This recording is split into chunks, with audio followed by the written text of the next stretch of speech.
నమస్కారం, ఘంటారావానికి స్వాగతం. ముందుగా ప్రధానాంశాలు. గ్రూప్ 1 పై హైకోర్టు తీర్పును అప్పీల్ చేయాలని టీజీపీఎస్సీ నిర్ణయం. ఇవాళ ప్రభుత్వంతో బోర్డు సమీక్ష అనంతరం కార్యాచరణ. హైదరాబాద్ యాకుత్పురాలో మ్యాన్హోల్లో పడిన బాలిక, ప్రాణాలు కాపాడిన మహిళ, అధికారుల తీరుపై స్థానికుల ఆగ్రహం.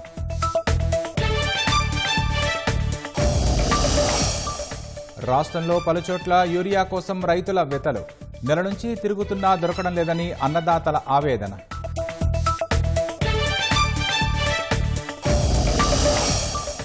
దేశంలో భారీ కుట్రకు ప్రణాళిక కేసులో కొనసాగుతున్న దర్యాప్తు. ఉగ్రవాద మ్యాడ్యంలో ఛేదించిన ఢిల్లీ పోలీసులు, 5గురు అరెస్ట్.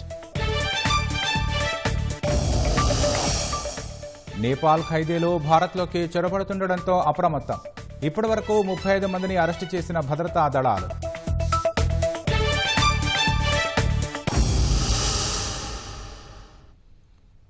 దేశంలో భారీ కుట్రకు ప్రణాళిక రచిస్తున్న ఉగ్రవాద మ్యాడ్యంను ఛేదించిన ఢిల్లీ పోలీసులు నిన్న 2 ఉగ్రవాదులను అరెస్టు చేయగా తాజాగా మరో 3 ఉగ్రవాదులను అరెస్టు చేశారు. వీరిలో ఢిల్లీలో 2, మధ్యప్రదేశ్, హైదరాబాద్, జార్ఖండ్ నుంచి ఒక్కొక్కరిని అదుపులోకి తీసుకున్నారు.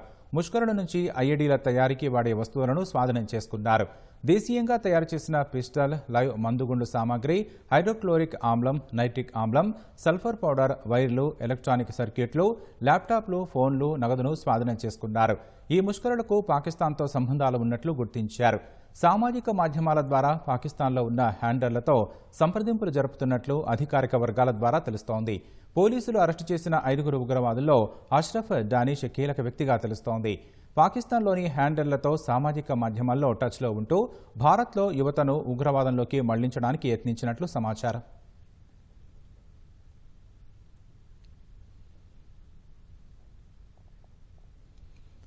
మరికొన్ని రోజుల్లో అసెంబ్లీ ఎన్నికలు జరగనున్న బీహార్లో ఆర్జేడీ నేత దారుణ హత్యకు గురికావడం కలకలం రేపింది.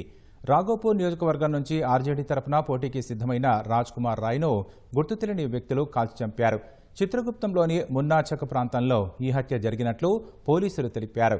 బుధవారం రాత్రి గుర్తు తెలియని వ్యక్తులు బైక్పై వచ్చి అతి సమీపం నుంచి రాయ్పై కాల్పులు జరిపారని, అనంతరం అక్కడి నుంచి పరారయ్యారని చెప్పారు.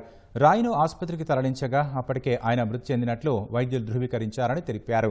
హత్య జరిగిన ప్రాంతంలో 6 బుల్లెట్ షెల్స్ లభ్యమయ్యాయని పోలీసులు తెలిపారు. దీనిపై కేసు నమోదు చేసుకుని సీసీటీవీ దృశ్యాలను పరిశీలిస్తున్నట్లు వెల్లడించారు. భూ వివాదమే ఈ హత్యకు కారణమని ప్రాథమిక దర్యాప్తులో వెల్లడైందన్నారు.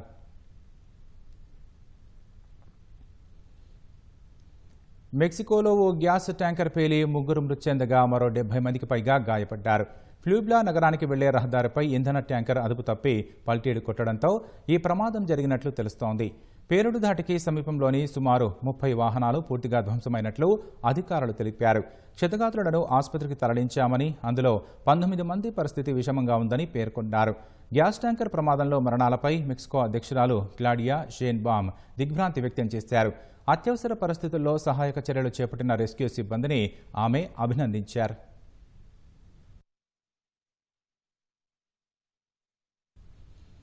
సాధారణంగా ఏదైనా వ్యాధి వస్తే నయం చేయించుకోవడానికి దవాఖానకు వెళతారు. కానీ ఆ జిల్లాలో మాత్రం ఆసుపత్రికి వెళ్ళాక రోగులు అనేక ఇబ్బందులు ఎదుర్కొంటున్నారు.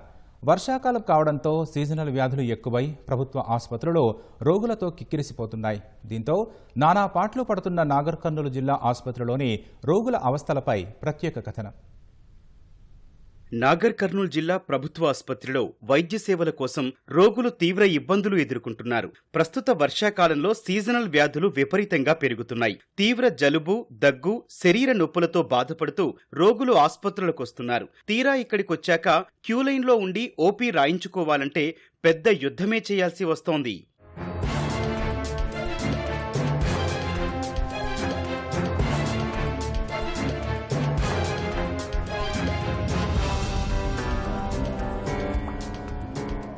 జిల్లాలోని కల్వకుర్తి, నాగర్ కర్నూల్, అచ్చంపేట, కొల్లాపూర్లోని సర్కారు ఆసుపత్రిలో మందుల కొరతతో రోగులు తీవ్ర ఇబ్బందులు ఎదుర్కొంటున్నారు. కొందరు ప్రైవేటు ఆసుపత్రికి వెళ్లి చికిత్స చేయించుకుంటున్నారు. ప్రతిరోజు జిల్లా జనరల్ ఆసుపత్రిలో 900 వరకు ఓపీ నమోదవుతోంది. 3 వైద్యులే విధులు నిర్వహిస్తుండటంతో రోగులు గంటల తరబడి వేచి చూడాల్సి వస్తోంది. ఇక తీవ్ర అనారోగ్యంతో ఉన్నవారి పరిస్థితి వర్ణనాతీతంగా ఉందంటూ ఆవేదన వ్యక్తం చేస్తున్నారు రోగులు.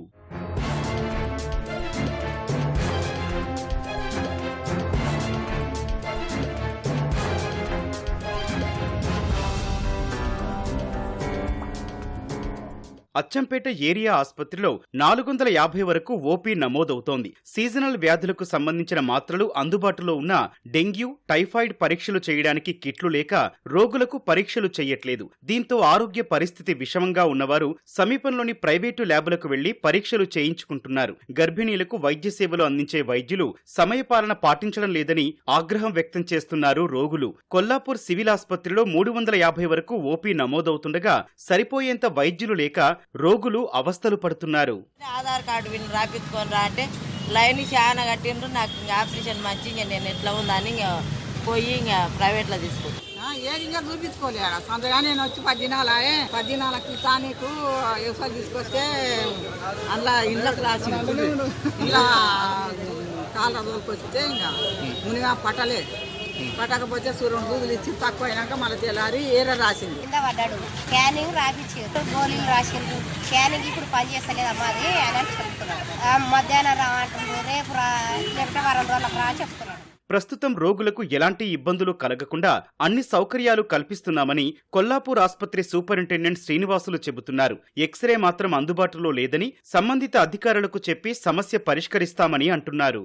గత జూలై ఆగస్టుతో పోలిస్తే ఈ మంత్ లో మనము 80 నుంచి 100 వరకు టైఫాయిడ్ పరీక్ష గాని, మలేరియా పరీక్ష గాని, సిబిపి పరీక్ష గాని, డెంగ్యూ పరీక్ష గాని, మూత్ర పరీక్ష గాని అన్ని టెస్టులు జరుగుతున్నాయి. ఒక ఎక్స్రే సౌకర్యం మాత్రము కొంచెం లేదు.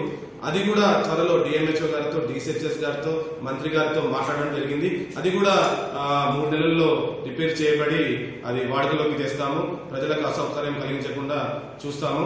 సఫిషియెంట్ సరిపోయిన మందులు అయితే మా దగ్గర సీజనల్ సంబంధించిన మందులు మా దగ్గర ఉన్నాయి.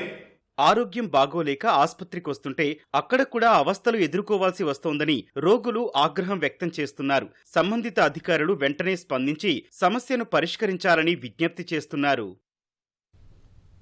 సికింద్రాబాద్ రైల్వే స్టేషన్ పునరాభివృద్ధి పనులు శరవేగంగా కొనసాగుతున్నాయి. పనుల నేపథ్యంలో ఇప్పటికే అధికారులు రైళ్లను ఇతర స్టేషన్లకు దారి మళ్లింపు వంటి ప్రత్యామ్నాయ చర్యలను అధికారులు చేపట్టారు. అయితే రాబోయే దసరా, దీపావళి పండుగల సందర్భంగా రద్దీ నియంత్రణకు సంబంధించి ప్రత్యేక ప్రణాళికలు సిద్ధం చేశారు. సికింద్రాబాద్ రైల్వే స్టేషన్ పునరాభివృద్ధి పనులు వేగంగా కొనసాగుతున్నాయి. దీంతో ప్రయాణికులకు ఎటువంటి ఇబ్బందులు కలగకుండా ఉండేందుకు అధికారులు ప్రత్యేక ఆలోచనలు చేస్తున్నారు. ముఖ్యంగా 1వ నెంబర్ ప్లాట్ఫామ్ వైపు ఎటువంటి సౌకర్యాలు అయితే ఉన్నాయో అటువంటి సౌలతులన్నిటిని కూడా 10వ నెంబర్ ప్లాట్ఫామ్ కూడా ఏర్పాటు చేశారు, అందుబాటులోకి తీసుకొచ్చారు. అందుకే ప్రయాణికులకు ఒకటే విజ్ఞప్తి చేస్తున్నారు, 10వ నెంబర్ ప్లాట్ఫామ్ను విరివిగా వినియోగించుకోండి. అవసరమైనటువంటి సౌకర్యాలన్నీ కూడా అక్కడ అందుబాటులోకి తీసుకొచ్చామని అధికారులు కోరుతున్నారు. సికింద్రాబాద్ రైల్వే స్టేషన్లో సాధారణ సమయంలో రోజుకు 1,30,000 మంది ప్రయాణికులు, పండుగల సమయంలో రోజుకు 2 లక్షల మందికి పైగా ప్రయాణికులు వస్తుంటారు. ప్రస్తుతం స్టేషన్ పునరాభివృద్ధి పనుల దృష్ట్యా ప్రయాణికుల రద్దీని గుర్తించేందుకు 2 రోజుల పాటు దక్షిణ మధ్య రైల్వే అధికారులు అధ్యయనం చేశారు. అందులో అనేక అంశాలు వెలుగు చూశాయి. ప్లాట్ఫారం 1 వైపు ప్రయాణికులకు ప్రవేశ, నిష్క్రమణ మార్గంగా గుర్తింపు సాధించింది. రిజర్వేషన్ లేని ప్రయాణికులలో దాదాపు 80 నుంచి 90% మంది ప్లాట్ఫారం నెంబర్ 1 వైపునే ఉపయోగిస్తున్నారు. దీనికి ప్రధాన కారణం ఇది ఆర్టీసీ బస్సులు, మెట్రో రైలు, హోటళ్లతో అనుసంధానం అయ్యింది. దీంతో రద్దీ భారీగా పెరిగిపోతుంది. రానున్న పండుగ సీజన్ దృష్ట్యా ప్రయాణికుల సంఖ్య పెరిగితే ఇబ్బందులు ఎదురవుతాయని రైల్వే అధికారులు భావిస్తున్నారు. దీనిని నియంత్రించేందుకు ప్లాట్ఫామ్ 10 వైపు కూడా ప్రయాణికులు వచ్చేలా చర్యలు తీసుకుంటున్నారు. ప్లాట్ఫామ్ 10 వైపు 200 కార్లను ఉంచడానికి కొత్త బేస్మెంట్ పార్కింగ్ అందుబాటులో తెచ్చారు. ప్రైవేట్ కార్లలో ప్రయాణించే వారికి ప్లాట్ఫారం 10 వైపు పార్కింగ్ సౌకర్యాన్ని ఏర్పాటు చేశారు. స్టేషన్లోకి ప్రవేశించేటప్పుడు 4 వీలర్ల కోసం అమలు చేయబడిన 12 నిమిషాల ఎంట్రీ, ఎగ్జిట్ టోల్ గేట్ ఎత్తివేశారు. ఈ విషయంలో స్టేషన్లో వాహనాల రద్దీని నిర్వహించడానికి ప్రభుత్వ రైల్వే పోలీసులు రోడ్డు రవాణా సంస్థతో సమన్వయం చేసుకుంటున్నారు. పునరాభివృద్ధి పనుల దృష్ట్యా సికింద్రాబాద్ స్టేషన్ కు రాకుండా కొన్ని రైళ్ల మళ్లింపు చేపట్టాలని దక్షిణ మధ్య రైల్వే శాఖ నిర్ణయించింది. రద్దీ సమయాలలో కొన్ని రైళ్లను ప్లాట్ఫారం ఫుట్ ఓవర్ బ్రిడ్జి వద్ద వేచి ఉంటారు. సికింద్రాబాద్ రైల్వే స్టేషన్ లో టికెట్లు తీసుకునే ప్రాంతం వెలుపల ప్లాట్ఫారం 1, ప్లాట్ఫారం 10 వైపులా హోల్డింగ్ ప్రాంతాలను కేటాయించింది. ఇక్కడ ప్రయాణికులు రైలు వచ్చే సమయం వరకు వేచి ఉండవచ్చు. ప్లాట్ఫారం 1 వైపు 2 హోల్డింగ్ ప్రాంతాలు ఏర్పాటు చేశారు. సికింద్రాబాద్ స్టేషన్ ఇప్పుడు రీడెవలప్మెంట్ వర్క్స్ పూర్తి స్థాయిలో జరుగుతూ ఉన్నాయి. దీన్ని దృష్టిలో పెట్టుకుని అంటే రాబోయే పండుగ సీజన్లో ప్రయాణికులకి ప్రజలకి ఏమాత్రం ఇబ్బంది కలగకుండా కొన్ని చర్యలు తీసుకుంటూ ఉన్నాం. దాంట్లో భాగంగానే ప్లాట్ఫామ్ 1 సైడ్ చూస్తే దాదాపు మనకి అటువైపే అంటే ఎక్కువ షాప్స్ ఉండడము, ఆర్టీసీ కనెక్టివిటీ ఉండడము, దానివల్ల 90% ఆఫ్ ప్యాసింజర్స్ సికింద్రాబాద్ స్టేషన్కి వచ్చేవాళ్ళు ప్లాట్ఫామ్ 1 సైడే వస్తున్నారు. అదే మనకు ప్లాట్ఫామ్ 10 ఏదైతే ఉందో బోయిగూడ సైడు అక్కడ దాదాపు అంటే సర్క్యులేటింగ్ ఏరియాకి సంబంధించిన వర్క్స్ కూడా దాదాపు పూర్తి కావస్తున్నాయి. సర్క్యులేటింగ్ ఏరియా కూడా చాలా పెద్దగా ఉంటుంది, అంటే ఎక్కువ మందిని అకామిడేట్ చేసేందుకు వెసులుబాటు ఉంది. Platform 1 side and platform 10 side కూడా holding areas, passenger holding areas అని సపరేట్ వెయిటింగ్ హాల్స్ లాగా వాటిని టెంపరీగా డెవలప్ చేయబోతా ఉన్నాం. పండుగల సమయంలో ప్రయాణికుల రద్దీని తగ్గించేందుకు సికింద్రాబాద్ రైల్వే స్టేషన్ నుంచి వెళ్లేటువంటి రైళ్ల సంఖ్యను కూడా మార్చాలని కూడా దక్షిణ మధ్య రైల్వే శాఖ నిర్ణయించింది. ప్రధానంగా చెర్లపల్లి రైల్వే స్టేషన్ కావచ్చు, లేదంటే నాంపల్లి రైల్వే స్టేషన్ కావచ్చు, లేదంటే కాచిగూడ రైల్వే స్టేషన్లకు కావచ్చు, సికింద్రాబాద్ నుంచి వెళ్లాల్సినటువంటి రైళ్లను ఆయా స్టేషన్లకు మార్పు చేయాలని, అదేవిధంగా ప్రయాణికుల సంఖ్య రద్దీని కూడా తగ్గించాలని రైల్వే శాఖ నిర్ణయించింది. తద్వారా కనీసం 1 నుంచి 2 రైళ్లను మార్చినప్పటికీ కనీసం 2000 నుంచి 3000 వరకు ప్రయాణికులను తగ్గించే అవకాశం ఉంటుందని రైల్వే శాఖ అంచనా వేస్తుంది. కెమెరామెన్ వాసుతో శ్రీనివాస్, ఈటీవీ న్యూస్, హైదరాబాద్. రాష్ట్ర వ్యాప్తంగా సింగరేణిలో సిఐటియు ఆధ్వర్యంలో వినూత్న కార్యక్రమానికి శ్రీకారం చుట్టారు. కార్మికుల సొంతింటి కళ అమలు కోసం సింగరేణి వ్యాప్తంగా రహస్య బ్యాలెట్ ద్వారా కార్మికుల అభిప్రాయ సేకరణ చేపట్టారు. పెద్దపల్లి జిల్లా రామగుండంలో జరిగిన ఓటింగ్ ప్రక్రియను సిఐటియు రాష్ట్ర అధ్యక్షుడు రాజారెడ్డి, ఉపాధ్యక్షుడు భూపాల్ పర్యవేక్షించారు. కార్మికుల అభిప్రాయ సేకరణ ద్వారా రాష్ట్ర ప్రభుత్వానికి, సింగరేణి యాజమాన్యానికి కార్మికుల సొంతింటి కోరికను తెలియజేస్తామని రాజారెడ్డి తెలిపారు. అన్ని మహిళల మీద సింగరేణి వ్యాప్తంగా అన్ని డిపార్ట్మెంట్లలో ఒక రెఫరెండం లాగా మీకు ఇల్లు కావాలా లేదా సింగరేణి ఇచ్చే కొత్తగా కట్టించే క్వార్టర్ కావాలంటే వీళ్ళందరూ కూడా ఆ ఓట్లలో పాల్గొంటున్నారు. కార్మికులు ఏ నిర్ణయం తీసుకుంటే ఆ నిర్ణయానికి సిఐటి కట్టుబడి ఉంటుంది. ఇవాళ దేశంలో, రాష్ట్రంలో అన్ని కంపెనీలకు కూడా కాలనీలు ఉన్నాయి. వాళ్లకు రుణ సదుపాయం కల్పిస్తున్నారు. యాజమాన్యమే వాళ్ళకి ఇచ్చారని ఈఎంఐ రూపాయలు పెట్టి దిగిపోయిన అటువంటి సంతిల్ కార్యక్రమాన్ని ఇలా అన్ని కంపెనీలు రూపొందించేసినాయి. అందులో భాగంగానే సింగరేణి కార్మికుడు కూడా మాకు కొంచెం జాగ్రత్త ఇస్తే మేమే లోన్ తీసుకొని ఆ కంపెనీ ఇచ్చారని మేము ఈఎంఐ పెట్టుకొని 5-10 సంవత్సరాలలో మా సొంతిల్లు రావడానికి అవకాశం ఉంది.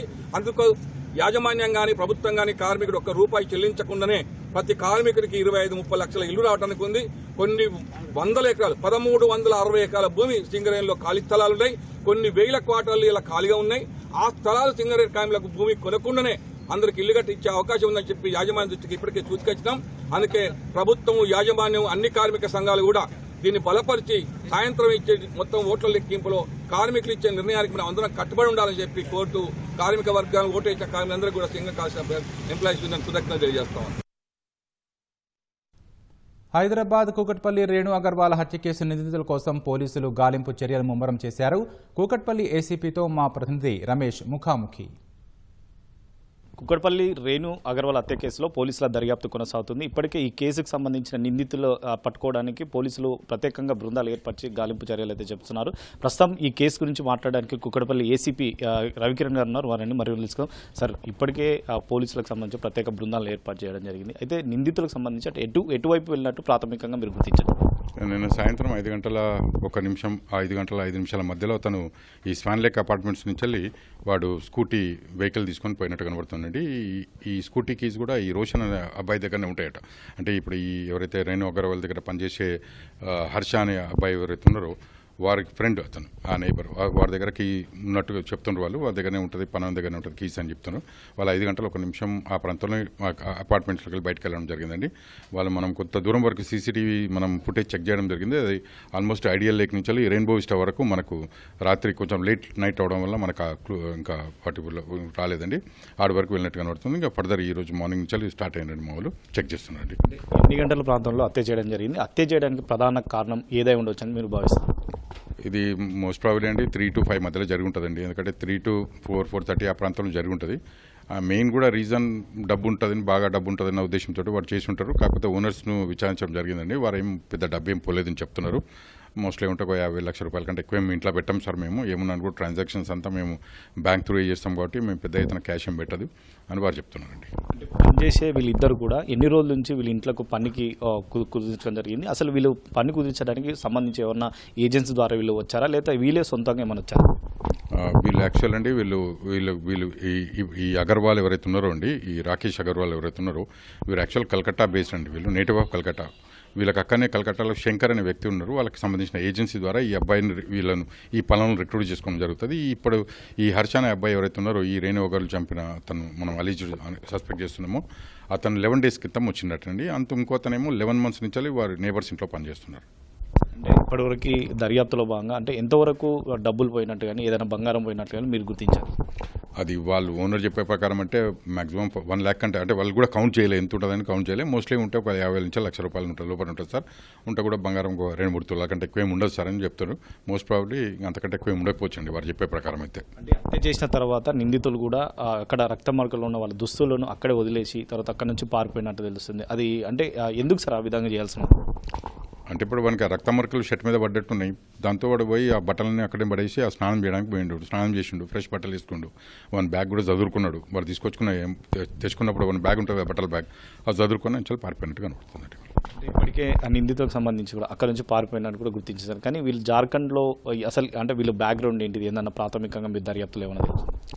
యాక్చువల్ అంటే వీళ్ళు ఏజ్ కూడా 21 years అండి, పెద్ద ఏజ్ ఏం కాదు.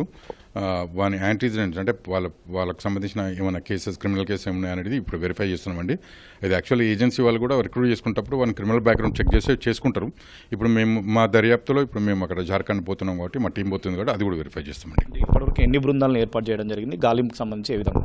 టోటల్ ఒక 5 teams ఏర్పాటు చేయడం జరిగింది. ఇందులో ఈ 5 teamsలో కూడా యాక్చువల్ ఒక టీం వచ్చేసి CCTVs మొత్తం చెక్ చేయడం జరుగుతుంది. ఇంకోరేమో CDR పర్టికులర్స్ అనలైజ్ చేయడం జరుగుతుంది. ఇంకో టీం ఏమో ఈ రైల్వే స్టేషన్స్ ఆ ఏరియాలని చెక్ చేయడం జరుగుతుంది. ఇంకో టీం ఏమో జార్ఖండ్ అట్లా పోతుంది. ఈ విధంగా ఒక 5 teams ఫామ్ చేయడం జరిగిందండి. దీని మీద త్వరలో ఈ కేసుకు సంబంధించిన నిందితులను అయితే అరెస్ట్ చేస్తాం. ఇప్పటికే 5 టీంలను ఏర్పాటు చేసి గాలింపు చర్యలు చేపడుతున్నాం. ఇప్పటివరకు నిందితులు కేవలం అంటే బండి తీసుకొని ఇక్కడ నుంచి జార్ఖండ్ వైపు వెళ్తున్నట్లయితే ప్రాథమికంగా గుర్తించాం కాబట్టి అక్కడ ఆధారంగా నుంచి కూడా వాళ్ళని అదుపులో తీసుకొని వారిని అయితే అరెస్ట్ చేస్తామని చెప్పి కూడా ఏసీపీ అయితే చెప్తున్న పరిస్థితి. వీడియో జర్నలిస్ట్ బాలాజీతో రమేష్, ఈటీవీ, హైదరాబాద్.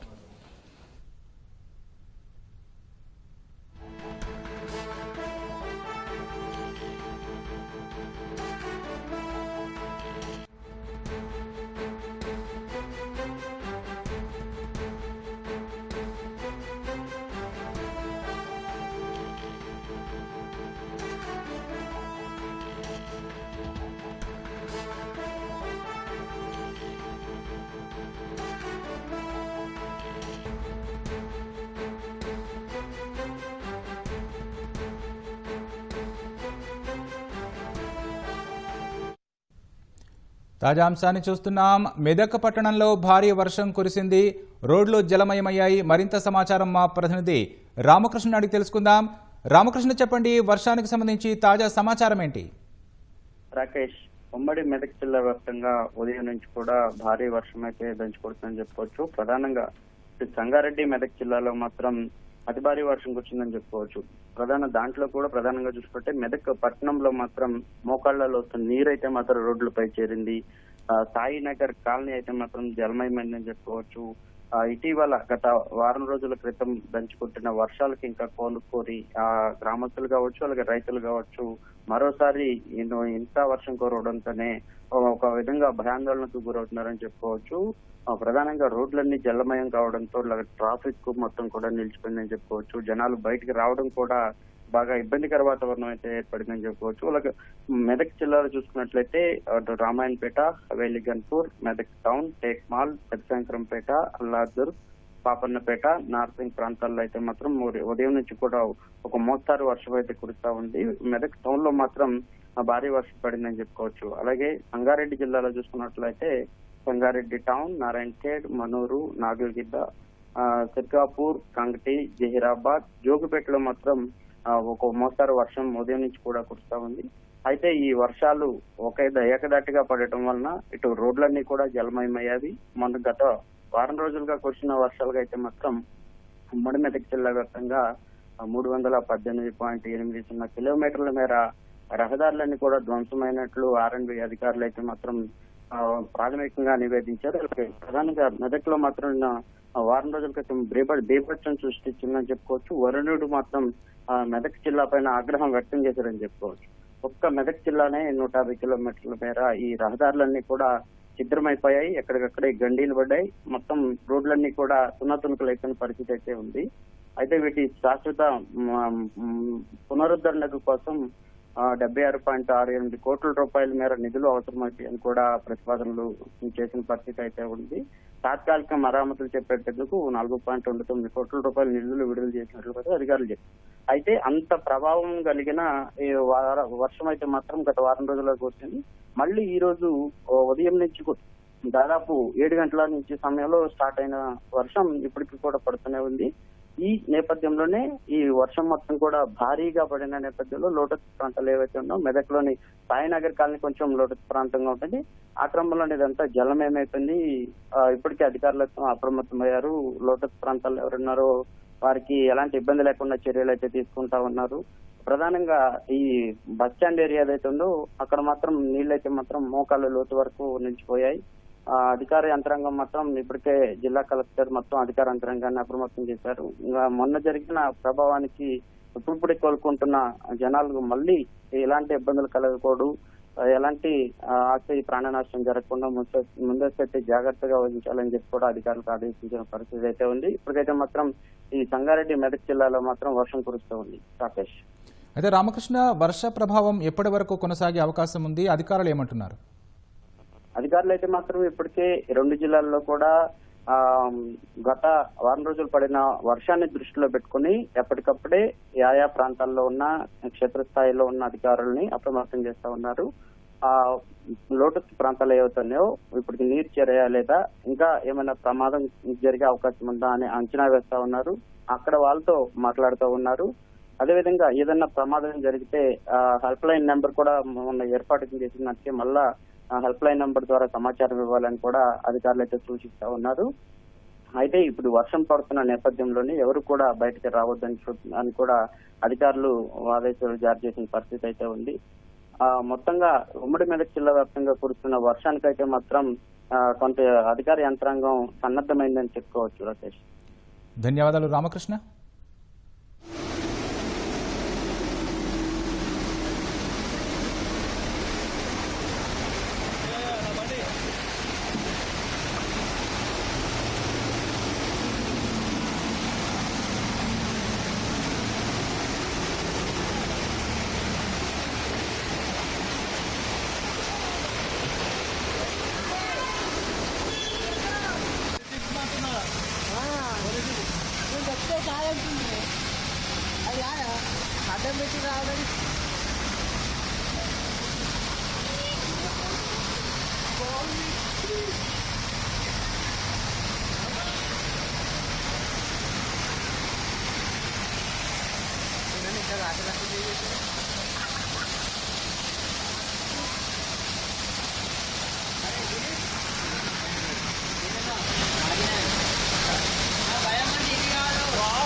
హైదరాబాద్ యాకుత్పురాలో జీహెచ్ఎంసీ అధికారుల నిర్లక్ష్యం పరాకాష్ఠకు చేరింది.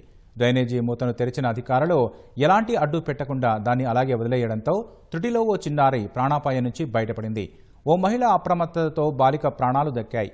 యాకుత్పురాలో ఓ 6 ఏళ్ల చిన్నారి పాఠశాలకు వెళుతుండగా తెరిచి ఉన్న మ్యాన్హోల్లో గమనించక అందులో పడిపోయింది.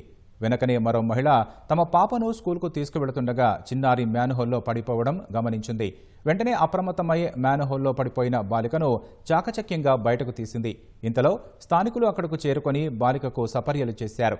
మ్యాన్హోల్ను తెరిచి ఉంచి కనీసం అక్కడ ఎలాంటి గుర్తులు పెట్టకపోవడంపై స్థానికులు ఆగ్రహం వ్యక్తం చేస్తున్నారు. సంబంధిత అధికారులపై చర్యలు తీసుకోవాలని డిమాండ్ చేస్తున్నారు.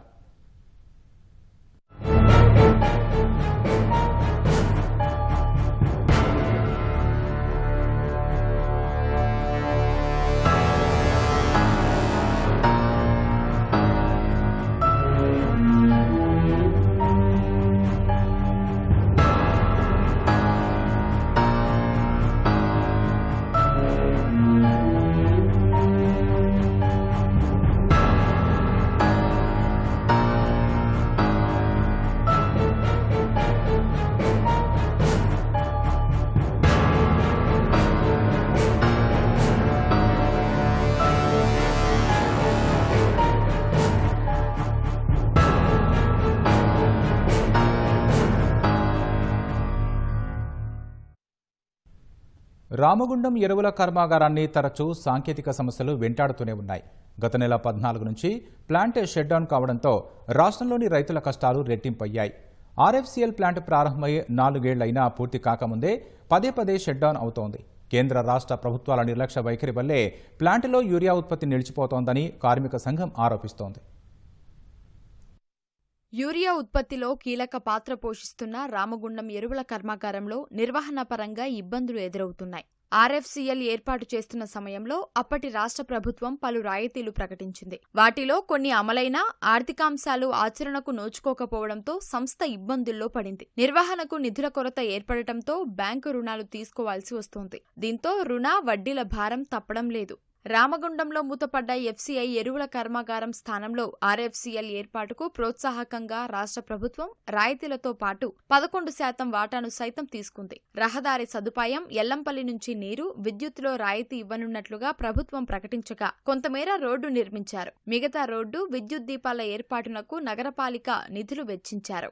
ఆర్ఎఫ్సీఎల్ కు ఎల్లంపల్లి నుంచి నీరు, ఎన్పీడీసీఎల్ నుంచి విద్యుత్ సరఫరా బిల్లుల్లో రాయితీ అందటం లేదు. కర్మాగారం నిర్వహణలో కీలకమైన గ్యాస్ వినియోగ బిల్లు నెల సుమారుగా 350 నుంచి 370 కోట్ల వరకు వస్తోంది. విద్యుత్ బిల్లులు 1.5 నుంచి 2 కోట్ల వరకు అవుతాయి. నీటి బిల్లులు 15 లక్షల రూపాయలు ఆయా సంస్థలకు చెల్లించాల్సి ఉంటుంది. అధికారులు, ఉద్యోగులు, ఒప్పంద కార్మికుల వేతనాలు, నిర్వహణ ఖర్చులు సుమారు 10 కోట్ల వరకు ఉంటాయి. స్టాంపు డ్యూటీ, రాయితీ, వ్యాట్, జీఎస్టీ కలిపి గత ఆర్థిక సంవత్సరం చివరి నాటికి రాష్ట్ర ప్రభుత్వం 273.5 కోట్లు కర్మాగారానికి బాకీ పడింది. ఇలా రాష్ట్ర ప్రభుత్వాలు, కేంద్ర ప్రభుత్వాలను ఆర్ఎఫ్సిఎల్ ను కార్నర్ చేస్తా ఉన్నాయి. కానీ ఆర్ఎఫ్సిఎల్ కు నడిచినప్పుడు దాన్ని ఏ విధమైనటువంటి పట్టింపుకు గురి కాలేదు. ఇవాళ రాష్ట్ర ప్రభుత్వం దగ్గర నుంచి 300 కోట్ల సబ్సిడీ రావాలి. ఇవాళ 16 కోట్ల రూపాయల విద్యుత్ రీఎంబర్స్మెంట్ రావాలి.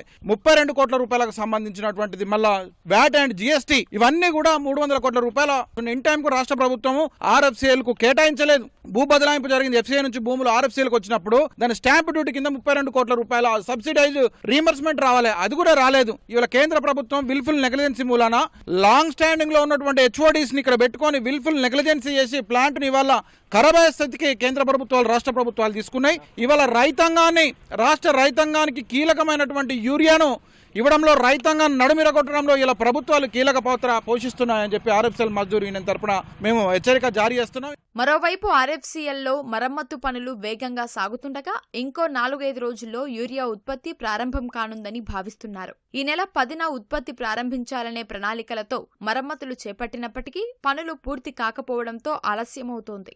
ఈ ఆర్థిక ఏడాదిలో 3 సార్లు కేవలం అమ్మోనియా పైప్లైన్ లీకేజీ కారణంగానే ఉత్పత్తి నిలిపివేయడంతో ఈసారి మరమ్మతులపై యాజమాన్యం ప్రత్యేక శ్రద్ధ కనబరుస్తోంది. అమ్మోనియా ప్లాంటులోనే తరచూ లీకేజీలు ఏర్పడుతున్న వేళ భాగస్వామ్య సంస్థ అమ్మోనియా ప్లాంటు నిర్మాణంలో కీలకమైన డెన్మార్కుకు చెందిన హల్దర్ టాప్ ఇంజనీర్లు పనులను పర్యవేక్షిస్తున్నారు. ఎల్ఎన్టీ సంస్థకు చెందిన నిపుణులు సైతం మరమ్మతులు చేపడుతున్నారు. రామగుండం ఎరువుల కర్మాగారంలో ఉత్పత్తి ప్రారంభమైనా రైతులకు సరిపడా యూరియా అందించాలంటే మరింత సమయం పట్టే అవకాశం కనిపిస్తోంది. నిర్మల్ జిల్లాలోని కడం జలాశయానికి వరద నీరు చేరుతోంది. జలాశయం పూర్తిస్థాయి నీటి మట్టం 700 అడుగులు కాగా ప్రస్తుత నీటి మట్టం 697 అడుగులకు చేరింది. జలాశయంలోకి 24,516 క్యూసెక్కుల వరద నీరు చేరుతోంది. 3 వరద గేట్ల ద్వారా దిగువకు 19,600 క్యూసెక్కుల నీటిని అధికారులు విడుదల చేస్తున్నారు. స్వర్ణ జలాశయంలోకి వరద నీరు చేరుతుండటంతో ఒక వరద గేటు ద్వారా 1985 క్యూసెక్కుల నీటి విడుదల చేస్తున్నారు. స్వర్ణ జలాశయం పూర్తిస్థాయి నీటి మట్టం 1183 అడుగులు కాగా ప్రస్తుతం నీటి మట్టం 1182.8 అడుగులకు చేరింది. నేపాల్లో ఘర్షణల వేళ జైళ్ల నుంచి తప్పించుకున్న ఖైదీలు భారత్లోకి చొరబడుతుండటంతో భద్రతా దళాలు అప్రమత్తమయ్యాయి. ఇప్పటివరకు 35 మంది నేపాల్ ఖైదీలను ఎస్ఎస్బీ దళాలు అరెస్టు చేశాయి. అరెస్టైన వారిలో 22 మందిని ఉత్తరప్రదేశ్లోని భారత్ నేపాల్ సరిహద్దుల్లో అదుపులోకి తీసుకోగా 10 మందిని బీహార్లో అరెస్టు చేశారు. మరో 3 బెంగాల్లో అరెస్టు చేశారు. ఈ సంఖ్య మరింత పెరిగే అవకాశం ఉందని అధికారిక వర్గాలు తెలిపాయి. నేపాల్లోని వివిధ జైళ్ల నుంచి 7,000 మందికి పైగా ఖైదీలు తప్పించుకున్నట్లు ఇంతకుముందు ఆ దేశ ఆర్మీ ప్రకటించింది. నేపాల్లో ఖైదీలు పరారవుతుండటంతో అప్రమత్తమైన భారత్ సరిహద్దుల్లో భద్రతను కట్టుదిట్టం చేసింది. అనుమానితులను అదుపులోకి తీసుకుని భద్రతా దళాలు విచారణ చేస్తున్నాయి. నేపాల్లో శాంతి వాతావరణం నెలకొనాలన్న సందేశాన్ని ప్రముఖ సైకత శిల్పి సుదర్శన్ పట్నాయక్ వినూత్నంగా ప్రదర్శించారు. ఒడిశాలోని పూరీ తీరంలో నేపాల్ పార్లమెంటు భవనం కాలిపోతున్నట్లుగా ఉన్న సైకత శిల్పాన్ని ఆయన రూపొందించారు. దాని కింది భాగంలో నేపాల్లో శాంతి కోసం ప్రార్థిస్తున్నట్లు పేర్కొన్నారు. జాతీయ జెండాతో మలిచిన ఆ సైకత శిల్పం చూపరులను ఆకట్టుకుంటోంది.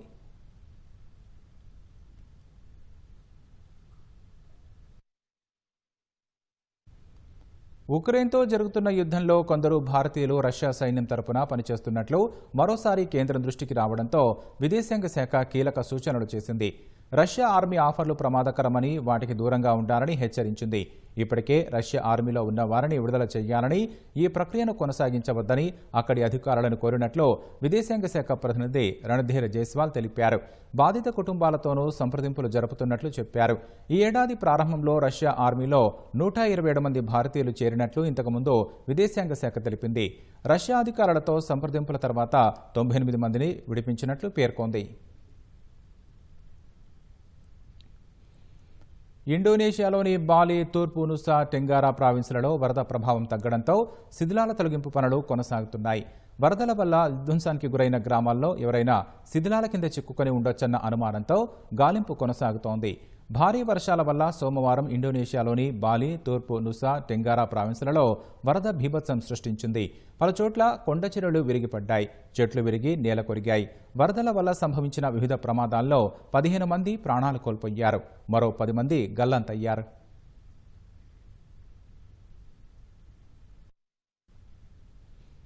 తెలంగాణ జర్నలిస్టు యూనియన్ నిర్వహిస్తున్న మీట్ ది ప్రెస్లో బీజేపీ రాష్ట్ర అధ్యక్షుడు రామచంద్రరావు మాట్లాడుతున్నారు. ప్రత్యక్ష ప్రసారం ద్వారా చూద్దాం. అన్ని ఇక్కడ తెలంగాణ తీసుకొస్తారు. 2 సంవత్సరాలు మీరు అన్ని తిరిగారు కదా, ఎన్ని కోట్లు వచ్చింది చెప్పండి. నాకు అనుమానం అయితే మీరు ఎంతైతే ఖర్చు పెట్టిన రానుపోను అవి కూడా రాకపోవచ్చు, మన రాష్ట్రానికి అది కూడా రాకపోవచ్చు. సో కాబట్టి స్టేట్లో ఉన్నటువంటి ఒక ఆర్థిక వ్యవస్థ ఈరోజు మొత్తం కూడా నిర్వీర్యం అయింది because of your mismanagement. ఏ కొత్త ప్రాజెక్టులు లేవు, కొత్త కార్యక్రమాలు లేవు. మీరు ఏదైతే ఎలక్షన్స్లో అనౌన్స్ చేస్తారో అవి కూడా మీరు దాన్ని అమలు పరచట్లేదు. కాబట్టి ఇటువంటి ఒక పరిస్థితిలో మీ పరిపాలన ఏదైతుందో ఈరోజు ప్రజలు చూస్తూ ఉన్నారు. కాబట్టి ప్రజలు మిమ్మల్ని రేపు తప్పకుండా అన్ని ఎలక్షన్స్లో కూడా మీకు బుద్ధి చెప్తారని చెప్పి నేను భావిస్తూ ఉన్నాను. మెడల్లో ఉంచుతాము, మీరు మెడలో ఉంచే అవసరం లేదు. ప్రజలు చూస్తున్నారు ఎవరు మెడలో ఉంచాలని చెప్పేసి. మీరు నిజంగా ఒక మాట చెప్పిన కాంగ్రెస్ పార్టీ ఈరోజు 2 సంవత్సరాల్లో ఏ అంశంలో మీరు ప్రజలకు మంచిగా చేశారని చెప్పేసి ఈరోజు పేపర్లో వచ్చింది. రహదారులో దాదాపు ఈ యొక్క 10వ ప్లేస్లో ఉన్నాం యాక్సిడెంట్ అవుతానే. వానలు పడితే ఎలక్ట్రిసిటీ షార్ట్లో చనిపోతూ ఉన్నారు. మీ జిహెచ్ఎంసీ పనిచేయట్లేదు, మీ ఎలక్ట్రిసిటీ డిపార్ట్మెంట్ సరిగ్గా పనిచేయట్లేదు, మీ రోడ్ సేఫ్టీ పనిచేయట్లేదు, మీ యొక్క అగ్రికల్చర్ డిపార్ట్మెంట్ పనిచేయట్లేదు షార్టేజెస్తోని. ఈ ఎక్కడ ఏ డిపార్ట్మెంట్ పనిచేస్తుంది అని చెప్తా ఉన్నాను. అమెరికా మొత్తం తెలంగాణలో అడ్మినిస్ట్రేటివ్ పారాలిసిస్ వచ్చేసింది. ఇది ఇక్కడ పరిపాలన పక్షవాతం వచ్చింది. పరిపాలన పక్షవాతం ఈరోజు తెలంగాణలో ఉంది. కాబట్టి పాలసీ పారాలిసిస్ ఒకటి ఉంటుంది. పాలసీ పారాలిసిస్ ఆల్రెడీ కాంగ్రెస్కి ఉంది, కానీ ఇప్పుడు no administrative paralysis in Telangana. Telangana government should wake up. Telangana save చేయాల్సిన అవసరం ఉన్నది. తెలంగాణ తీసుకువచ్చింది మనం నియమాల కోసం, నియామకాల కోసం, నీటి కోసము. ఆ నియామకాలు సరిగ్గా చేయట్లేదు. కోర్టులు మన చివాట్లు పడతా ఉన్నాయి.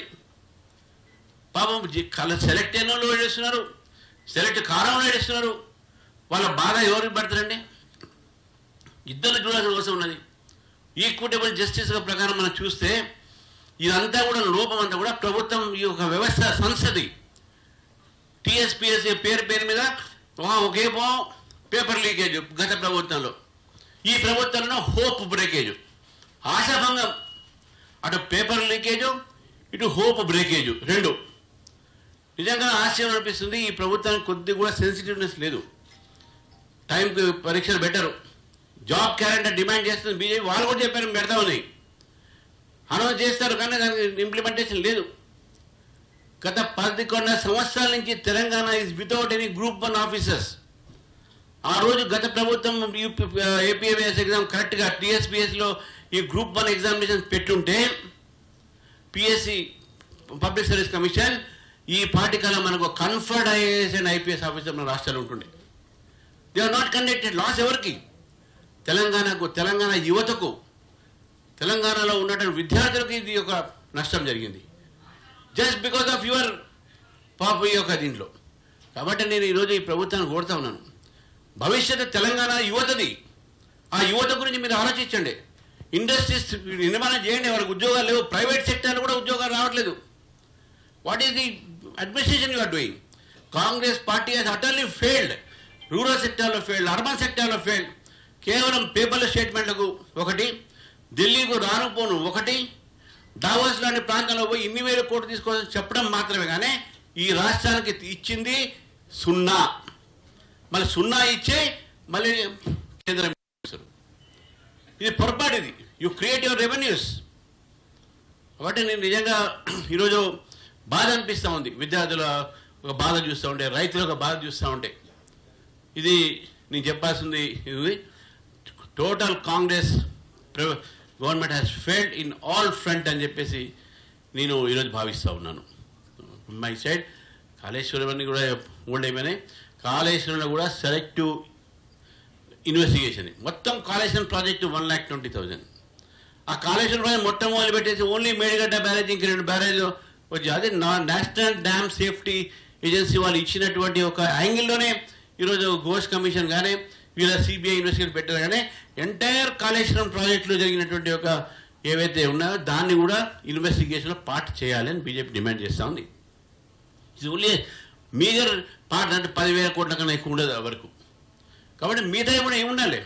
స్కోప్ ఆఫ్ ది ఇన్వెస్టిగేషన్ ఏదైతే దాని పరిధి ఏది ఉందో ఆ పరిధి పెంచాలి. మేడిగట్టే వరకు, ఇంకో డ్యామ్ బ్యారేజెస్ వరకు 3 ఉన్నాయి. ఒకటి క్వాలిటీ ఆఫ్ కన్స్ట్రక్షన్స్, ఒకటి రెండోది దాంట్లో ఎన్వైరన్మెంట్ కరప్షన్, మూడోది మెయింటెనెన్స్. ఈ మూడిట్లో కూడా వాళ్ళు ఇన్వెస్టిగేట్ చేయాలి.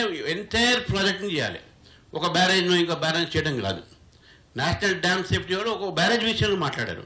ఎంటైర్ ప్రాజెక్ట్ కూడా ఉంది కదా దాంట్లో. How much it is given, ఎంత తెలంగాణ హెల్ప్ అయింది ఇన్ని కోట్లు పెట్టిన తర్వాత కూడా, ఎన్ని ఎకరాలకు సాగు వచ్చింది.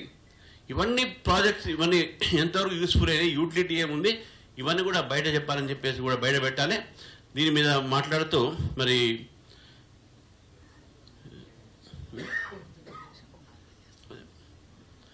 ఇవన్నీ ఇప్పుడు వారు నేను ఇంతకుముందు ఆ స్కీమ్స్ చెప్పినప్పుడు వృద్ధాప్య పెన్షన్ ఇంకా రావడం 4,000 అన్నారు. రిటైర్మెంట్ అయినటువంటి గవర్నమెంట్ ఎంప్లాయీకు 18 నెలల నుంచి వాళ్ళకు పెన్షన్స్ రావాలి, రిటైర్మెంట్ బెనిఫిట్స్ రావట్లేదు. బెనిఫిషరీస్కు వాళ్ళకు రావాల్సినటువంటి ఒక ఏవైతే వికలాంగులకు సంబంధించినటువంటి ఒక బెనిఫిట్ అయితే ఏంది, లేకుంటే వృద్ధాప్య ఒక రావాల్సిన మంత్లీ బెనిఫిట్స్ అయితే ఏంది, తులం బంగారం పెళ్లి ఏటమేది, ఇవన్నీ కూడా మర్చిపోయి ఇవన్నీ అడిగి నేను మెయిన్గా నేను కాన్సన్ట్రేట్ ఆన్ 2-3 సబ్జెక్ట్స్. ఇవన్నీ కూడా ఆలోచిస్తే కాంగ్రెస్ ఫెయిల్యూర్స్ మొత్తం తడాకలు తీయాల్సి వస్తుంది వాళ్ళది. కాబట్టి I'm not going into all those issue. Thank you.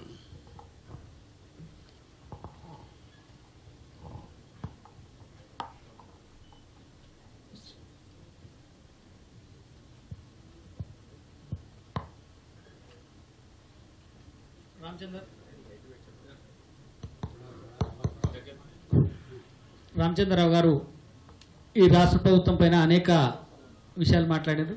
మేము వారికి విన్నవించినట్టు జర్నలిస్టు సమస్యలను కూడా గతంలో మీరు ఎమ్మెల్సీగా ఉన్నప్పుడు అనేక అంశాలను ప్రస్తావించారు. ఇప్పుడు కూడా చాలా సమస్యలు ఉన్నాయి, వాటిపైన కూడా మీరు దృష్టి సారించాలని చెప్పి కోరుతూ మన మిత్రుల జర్నలిస్టుల పక్షానికి ఇంకేమైనా ప్రశ్నలు ఉంటే అడగొచ్చు. ముఖ్యంగా కూడా రాష్ట్రంలో జరుగుతున్నటువంటి వ్యవహారం, కేసీఆర్ ఫ్యామిలీలో జరుగుతున్నటువంటిది, అదేవిధంగా బీఆర్ఎస్లో చీలికలు, నిన్న జరిగినటువంటి ఉపరాష్ట్రపతి ఎన్నికల్లో కవిత కాంగ్రెస్ అభ్యర్థికి మద్దతు ప్రకటించడం పైన మీ స్పందన ఏంటి? ఆశ్చర్యపోవాల్సిన అవసరం ఏమున్నది? బీఆర్ఎస్ కాంగ్రెస్ ఒకటే, వాళ్ళ కుటుంబాలు తగాదా వచ్చింది, వాళ్ళ మధ్య తగాదా రాలే అది. So this no difference between Congress and BRS. They will always support Congress to defeat BJP or to counter BJP.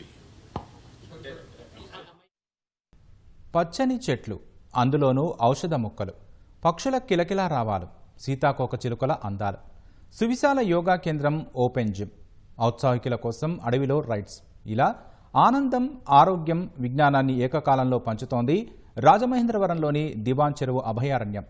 అనేక ప్రత్యేకతలతో ఆకట్టుకుంటున్న గోదావరి మహాపుష్కర వనం విశేషాలు చూసేద్దాం రండి.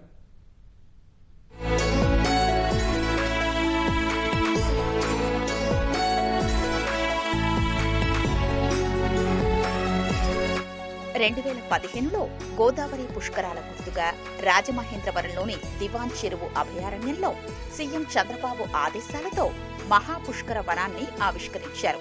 సందర్శకుల్ని ఆకర్షించేలా అంచెలంచెలుగా అభివృద్ధి చేస్తూ వస్తున్నారు. పుష్కర వనంలోకి రారమ్మని ఆహ్వానిస్తుంటుంది కిన్నెరసాని మార్గం. పచ్చని చెట్ల మధ్య పచ్చిక బయళ్లపై నడుస్తూ చల్లగాలుని ఆస్వాదిస్తూ లోపలికి చేరుకోవచ్చు.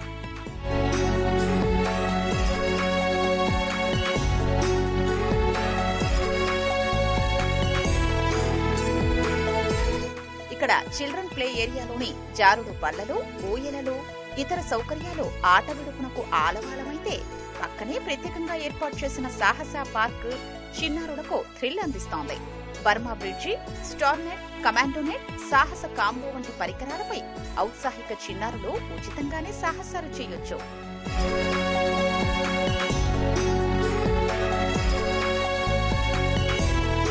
కళ్లను కాస్త అటుపక్కకు తిప్పితే దట్టమైన అటవీ ద్వారం ఆహ్వానిస్తోంది.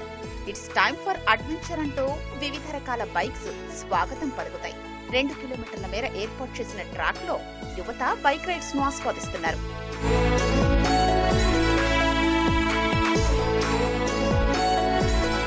బటర్ఫ్లై పార్కు మరో ఆకర్షణ. రంగురంగుల సీతాకోక చిలుకలు ఎగురుతూ కనువిందు చేస్తున్నాయి. పుష్కర వనంలో వుడెన్ డెక్, చింత చెట్ల వనం మరో ప్రత్యేకం. ఒకేసారి 100 మంది కూర్చొని వీక్షించేలా యాంపీ థియేటర్ కూడా ఉంది. పురుషులు, మహిళలకు వేర్వేరుగా ఓపెన్ జిమ్ ఏర్పాటు చేశారు. ఉదయం, సాయంత్రం పుష్కర వనంలోకి వచ్చే వాకర్స్ వీటిని సద్వినియోగం చేసుకుంటూ ఆరోగ్యాన్ని పొందుతున్నారు.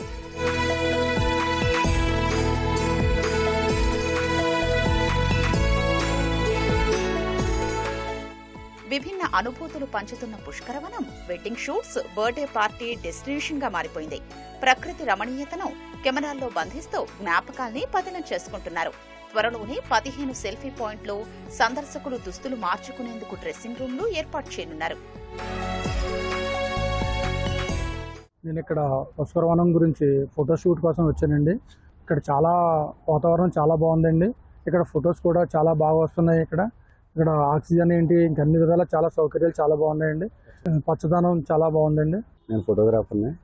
ఇక్కడ గత ఒక 4-5 సంవత్సరాల నుంచి ఇక్కడ ఫొటోస్ తీయడం జరుగుతుంది. నేను ప్రతి ఒక్క కస్టమర్ కూడా ఇక్కడే నేను సజెస్ట్ చేస్తూ ఉంటాను. ఎందుకంటే ఇక్కడ చాలా అనుగుణమైన వాతావరణం ఉంటుంది. ట్రెడిషనల్గా తీసుకుంటే చాలా అందంగా ఉంటుంది. ఇక్కడ ప్రీ వెడ్డింగ్ షూట్ చేయడానికి కానీ, పోస్ట్ వెడ్డింగ్ షూట్ చేయడానికి కానీ, చిన్నపిల్లల బర్త్డే షూట్లు చేయడానికి కానీ ఇక్కడ చాలా అనువుగా ఉంటుంది. సందర్శకులకు ఆనందాన్ని కాదు, విజ్ఞానాన్ని పంచుతోంది పుష్కరవనం. 75 రకాల రీసెర్చ్ ప్లాంట్స్ తో మెడిసినల్ గార్డెన్ ఉంది. 535 రకాల చెట్లు, 460 రకాల తీగజాతి మొక్కలున్నాయి. 43 రకాల వెదురు మొక్కలు ఉంచారు. సముద్ర జంతువుల అవశేషాలతో కోరింగా మెరైన్ మ్యూజియం ఉంది. ఇక్కడ కాలేజీ స్టూడెంట్స్కి, పిల్లలకి, చిన్న విద్యార్థులకి నేను చెప్పేది ఒకటే మనవి. మా నగరవనంలో మెడిసినల్ గార్డెన్ ఉంది. తర్వాత రకరకాల వృక్షాలు ఉన్నాయి. తర్వాత వాళ్ళు విజ్ఞానం పెంచుకోవడానికి, తర్వాత కోరింగి మెరైన్ మ్యూజియం కూడా ఉందండి అందుబాటులో. అందుకని వాళ్ళకి 50% రాయితీ ఇస్తే మేము వాళ్ళకి ఓన్లీ విద్యార్థులకి, స్టూడెంట్స్, పిల్లలకే మేము చేస్తున్నామండి. అంచేత ఈ సద్వినియోగం చేసుకోవాల్సిందిగా విద్యార్థులందరినీ, పరిసరాల్లో ఉన్న కాలేజీ వాళ్ళందరూ కూడా మేము కోరుకుంటున్నాం. 2027 గోదావరి పుష్కరాల నాటికి మరిన్ని సౌకర్యాలపై దృష్టి పెట్టారు. వర్చువల్ సఫారీ, కృత్రిమ వాటర్ ఫాల్ ఏర్పాటు చేసే సందర్శకుల సంఖ్య మరింత పెంచుతామని అధికారులు అంటున్నారు. వచ్చే పుష్కరాల నాటికి సందర్శకులకు మనకి ఎక్కువ సౌకర్యాలని మనం అందుబాటులోకి తీసుకువచ్చే విధంగా ప్రణాళికలు తయారు చేస్తున్నాము. తర్వాత కొంత స్టేయింగ్ ఫెసిలిటీ కూడా ఇక్కడ అరేంజ్ చేద్దామని చెప్పేసి ఉన్నతాధికారుల ఆదేశాల మేరకు మేము ప్రణాళికలు తయారు చేస్తున్నాము. ఆర్టిఫిషియల్ వాటర్ ఫాల్ కూడా ఒకటి మేము ప్లాన్ చేస్తున్నాము. మనం ఈ అడ్వెంచర్ యాక్టివిటీస్, జిప్ లైన్స్, తర్వాత ఇలాంటివన్నీ పెట్టడానికి ప్లాన్ చేస్తున్నాము. వర్చువల్ సఫారీ అని ఒకటి ప్లాన్ చేస్తున్నామండి. అంటే ఒక మనకి స్పెక్టికల్స్ ఒకటి ఉంటుంది. సో అది పెట్టుకుంటే మనం ఏఆర్ స్పెక్టికల్స్ మనము వెహికల్లో కూర్చుంటాము. సో మనం అది పెట్టుకుని వెళ్తూ ఉంటుంటే మనము అడవిలో వెళ్తూ ఉంటాము. అడవి పక్కన ఉన్న అడవే మనకు కనిపిస్తూ ఉంటుంది. దాంట్లో జంతువుల్ని మనం యానిమేట్ చేసి చూపిస్తాం. సో వాళ్ళు ఒక అడవిలో జంతువుల్ని చూస్తున్న అనుభూతి కలుగుతుంది. సో అది కూడా మేము ఆల్రెడీ ఇప్పుడు అభివృద్ధి చేస్తున్నారు, సాఫ్ట్వేర్ దశలో ఉంది. త్వరలోనే మనం మన నగరవనం పార్క్లో దాన్ని ప్రారంభిస్తామండి. కలిసి బతకనివ్వలేదు, కనీసం మా మృతదేహాలను కలిపైనా దహనం చేయండి. తను నన్ను వదిలి వెళ్ళిపోయింది, నేను కూడా వెళ్ళి సర్ప్రైజ్ ఇస్తా. అమ్మా, నీ గురించే నా దిగులంతా. ఆత్మహత్య చేసుకునే ముందు ఓ యువకుడు రాసిన సూసైడ్ నోట్లోని పదాలివి. పిరిగిరాలి మృతిని తట్టుకోలేక వ్యవసాయ బావిలో దూకి ఆ యువకుడు ఆత్మహత్య చేసుకున్నాడు. ముందు రోజే యువతి రైలు కింద పడి చనిపోవడంతో ఆ ఎడబాటును తట్టుకోలేక ప్రాణాలు తీసుకున్నాడు. ఇద్దరి మరణంతో వారి తల్లిదండ్రులు తీవ్ర దుఃఖంలో మునిగిపోయారు.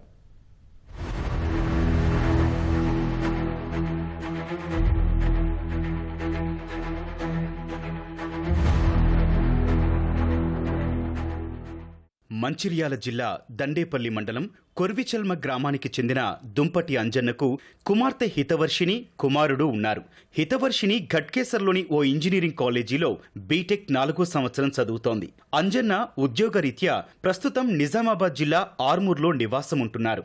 యువతి ఇటీవల సెలవులకు తల్లిదండ్రుల వద్దకు వెళ్లింది. ఈ నెల 8న తిరిగి కళాశాల ప్రారంభం అవుతుండటంతో హితవర్షిని ముందు రోజు మధ్యాహ్నం ఇంటి నుంచి బయలుదేరి సికింద్రాబాద్ చేరుకుంది. ఘట్కేసర్, బీబీనగర్ రైల్వే స్టేషన్ల ప్రాంతంలోని మాధవరెడ్డి వంతెన వద్ద రైలు కింద పడి ఆత్మహత్యకు పాల్పడింది. జీఆర్పీ పోలీసులు మృతదేహాన్ని స్వాధీనం చేసుకుని ఆమె వద్ద లభ్యమైన కళాశాల ID card, Aadhaar card, cell phone ఆధారంగా గుర్తించి కుటుంబ సభ్యులకు సమాచారాన్ని తెలియజేశారు. మృతదేహాన్ని గాంధీ ఆసుపత్రి మార్చురీకి తరలించి పోస్టుమార్టం అనంతరం కుటుంబ సభ్యులకు అప్పగించారు. సొంతూరుకు వచ్చిన హితవర్షిని తల్లిదండ్రులతో మాట్లాడిన తీరు కూడా అనుమానాస్పదంగా ఉన్నట్లు తెలిసింది. రైలు కింద పడితే చనిపోతామా అని తల్లిదండ్రులను అడిగినట్లు, ఆత్మహత్యకు ప్రేరేపించే ఆలోచనలు చేసినట్లు మృతురాలి తల్లిదండ్రులు రైల్వే పోలీసులకు తెలిపారు.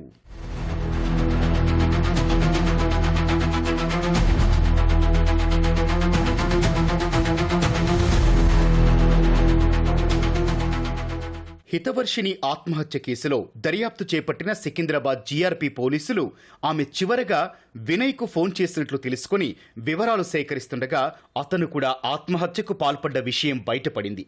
హితవర్షిని తరచూ సెలవులకు తన అమ్మమ్మ వాళ్ల ఊరు మంచిర్యాల జిల్లా దండేపల్లి మండలం కొర్విచల్మ గ్రామానికి వస్తుండేది.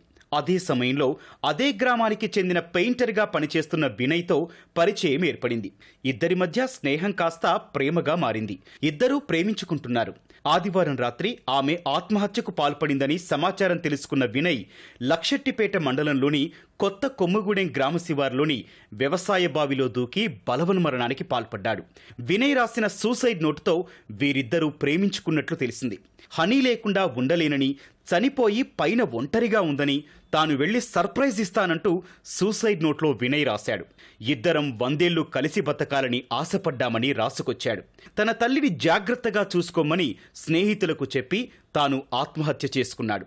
కాగా వినయ్ తల్లి ఫిర్యాదు మేరకు కేసు నమోదు చేసిన లక్షెట్టిపేట పోలీసులు దర్యాప్తు చేస్తున్నారు.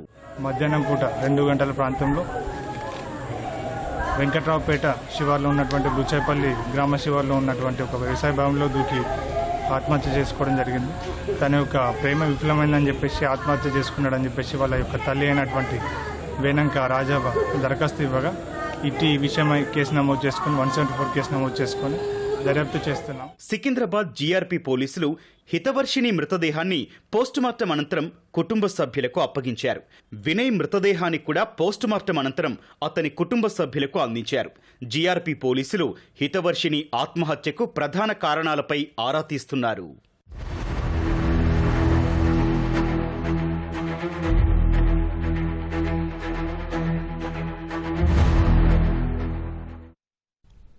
వికసిత్ భారత సంకల్పం దిశగా దేశం ముందుకు వెళ్లాలంటే తయారీ రంగంలో ఆటో పరిశ్రమ ప్రభుత్వం కలిసి పనిచేసి నిజమైన స్వయం సమృద్ధి సాధించాలని ప్రధాని నరేంద్ర మోదీ పిలుపునిచ్చారు. Society of Indian automobile manufacturers SIAM వార్షిక సదస్సుకు మోదీ లిఖితపూర్వక సందేశం పంపారు. హరిత స్మార్ట్ రవాణా రంగంలో భారత్ గ్లోబల్ లీడర్గా ఎదుగుతోందని తెలిపారు. ఈ రంగాల్లో పెట్టుబడులకు భాగస్వామ్యాలకు అనేక అవకాశాలు ఉన్నట్లు పేర్కొన్నారు.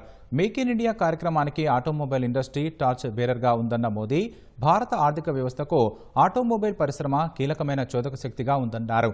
ఈ మేరకు ప్రధాని రాసిన లేఖను SIAM అధ్యక్షుడు శైలేష్ చంద్ర వార్షిక సదస్సులో చదివి వినిపించారు.